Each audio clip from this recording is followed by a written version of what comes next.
Want to know the difference between millionaires and those who struggle financially? It's a unique set of mental habits. You see, a lot of people talk about the physical habits, like waking up earlier, the cold showers, meditation, journaling, and although that stuff is fine, where all of it starts, at least in my experience, is between our ears. And I want to share 7 mental habits that have worked for me, and hopefully by sharing them with you, they can help you out as well.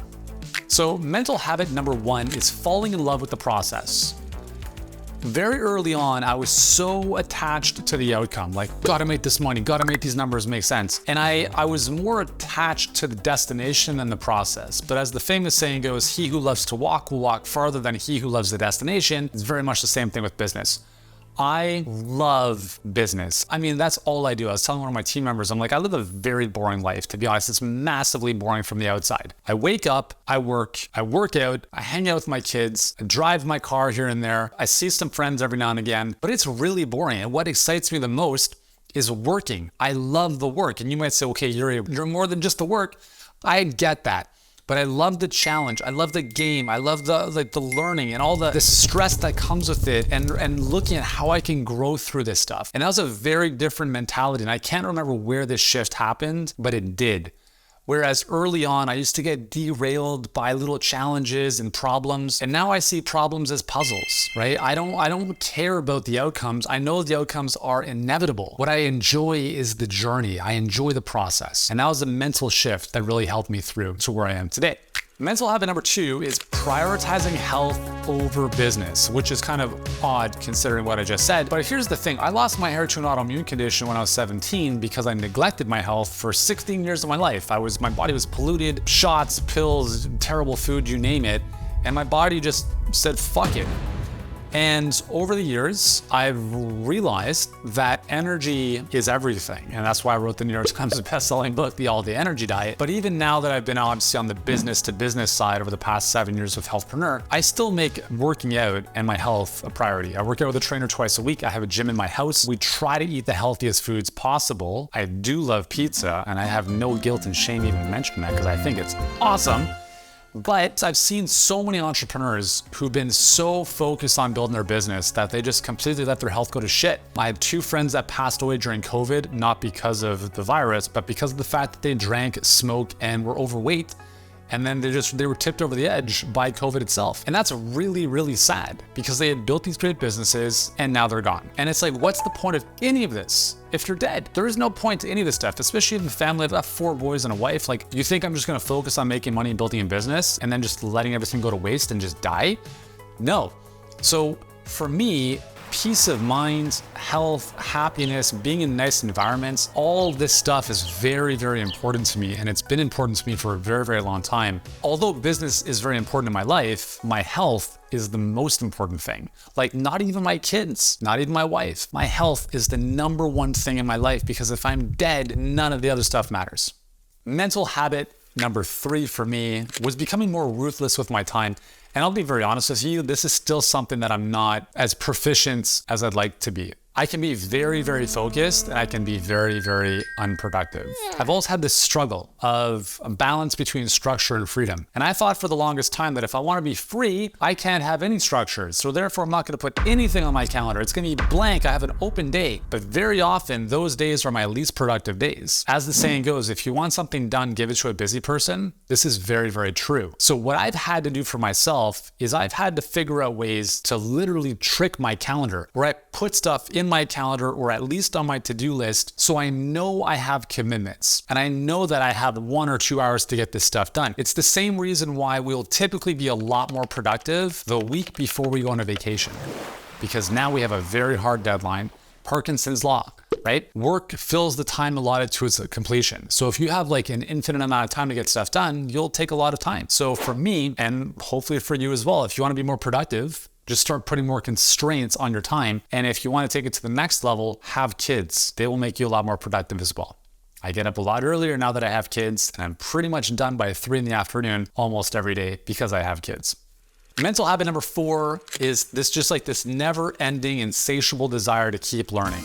If I'm here and I want to be here, there's only one thing in my way: a lack of information, a lack of knowing. And it doesn't mean that I have to be the one to learn everything. Maybe I just have to find someone who's already solved this problem and learn from them, or hire them to accelerate the process. The only reason I'm here is because I have an insatiable desire for growth. Spiritually, that is, right? I want to grow as a person. I want to grow as a human and a spiritual being, etc. Part of that is obviously the challenges in the human experience along the way. The business grows, the finances grow, all that kind of stuff. That doesn't happen if you're not a growth-oriented person. So when I say always learning more, I mean, I've learned a million times more out of school than I ever did in school. I tell my kids, I'm like, I could care less what your grades are. What I do care about is that you do your best, and that you find something that excites you and that you're committed to growing and learning about. I'm like, if it's video editing, go down the rabbit hole on video editing. If you want to learn how to make YouTube shorts, because that's what they're into now, go down the rabbit hole and become the best YouTube short person. There's so much stuff online to learn from. There's so much good stuff on YouTube. There's so much stuff from everywhere that we can learn from. There is no excuse not to be learning and growing. No excuse, at least in my eyes. Mental habit number 5, taming my ego and getting coaching. Again, even to this day, I have a hard time reaching out for help, if I'm being very honest, because maybe I don't want to be seen as weak. Maybe I don't want to be seen as someone who has it all figured out. By the way, I don't have it all figured out. I have some stuff figured out, but not all of it. Early on in my journey from 2006 to 2009, when I started online, I thought I could figure everything out by myself, but I had never done that, and I didn't. So I made poverty line income for 3 years. And then I got to a point where I was like, hey man, you don't actually know anything. Maybe you should get some coaching. And that's what I did. So in 2010, I hired my first coach who was more money than I made in my previous year in business. So obviously, like, I understand what that feels like, but it was the best decision I ever made because I didn't know what I didn't know. And I had to just get out of my own way. Because the reality is, like, again, if you're someone who's growth oriented like I am, it's like you're here and there's just like in the ceiling, it's like, what's happening? I can't see outside of what I see. That's why I said, like, our reality is a reflection of our current level of thought. Like Einstein said, you can't solve a problem with the same thinking that created it. So I had to get around new people, new inputs, and new environments to change my level of thinking so that I could create solutions for the problems I was experiencing. And that's never gonna happen if you keep doing what you're doing by yourself, right? That's why we hire coaches. That's why we put ourselves in environments that stretch us. And so I had to get out of my own head, get out of my own ego, and just kind of like, just be like, you know, I'm yours. I don't know what I'm doing. I need some help. And I've continued to invest over the past, 13 years now, more than $1.1 million in coaching, masterminds, and mentorship. And I will continue to do so because I don't know the answers to get to the next level. Reach out for help, find someone who's done it, learn from them, accelerate the path. So by the way, at the end of this video, I'll share 8 millionaire mantras that I've used, again, to just kind of like give me the right inputs up here. Mental habit number 6, mapping my future.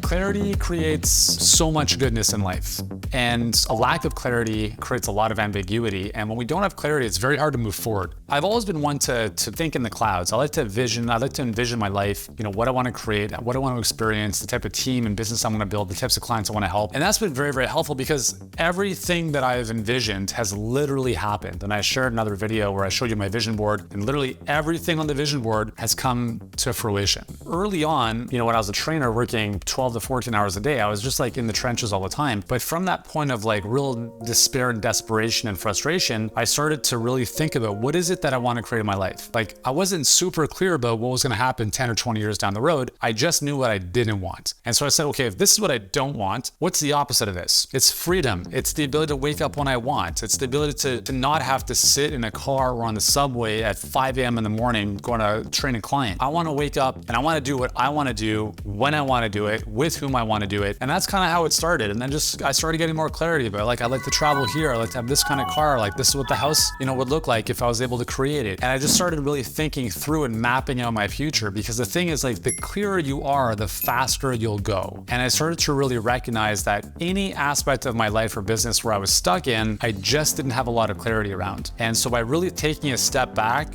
and honestly getting to the point on a daily basis where I would use visualization and meditation affirmations, and it didn't have to be like the whole day. Like, I'm talking 10 to 20 minutes, whether I was going for a walk or actually closing my eyes and doing that, but just really kind of like coming back to what's the future? What's the vision that I'm looking to create? Almost to kind of recharge the battery, to come back and be like, cool, we're good. Let's get into the work and make it happen. And then the final mental habit is taking fast and messy action.